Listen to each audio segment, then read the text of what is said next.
Today we're going to be testing out some of these auto shades from Kraco to see how effective they are in reducing heat in your car. Okay, so I'm taking cover in one of these cars since it's about 111 outside, so it's pretty toasty, and basically the parameters of this test are as follows. We have two cars, roughly identical, same color exterior, same color interior, same material, and one's a little newer, but the dimensions of both cars are roughly the same, so that should not be an issue.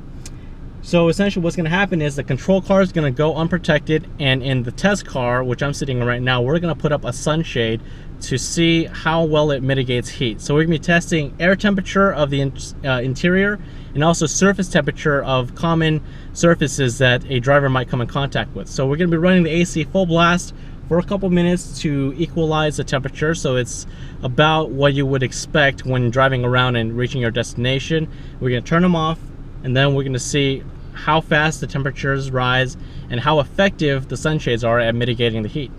Okay, so now we've got both cars turned off. Car number 2 over here is going to be our test car, so it's got the sunshade up and going. Both keys are right here, so everything's turned off. Now we sit and wait and see what results we come up with.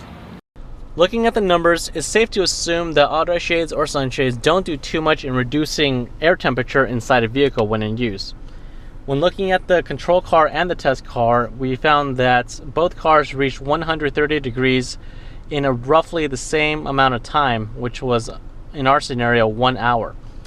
However, when we look at the surface temperatures, that's where the differences really shine. When we're looking at the dashboard in the control car, we measured it at 194 versus the test car at 127. That's a big difference at 67 degrees. Now, the most common part that we touch, which is the steering wheel, we measured the control car at 180, which is pretty much untouchable, versus the test car at 118, which is tolerable. Still warm, but not enough to burn you. And that's a difference of 62 degrees Fahrenheit. On all the other surfaces that we've tested, we measured in differences between 12 and 35 degrees Fahrenheit.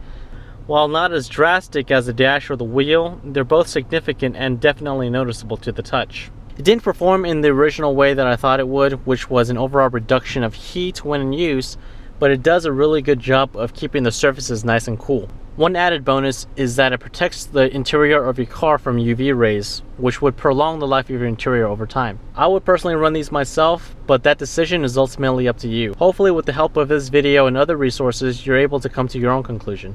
Thanks for watching.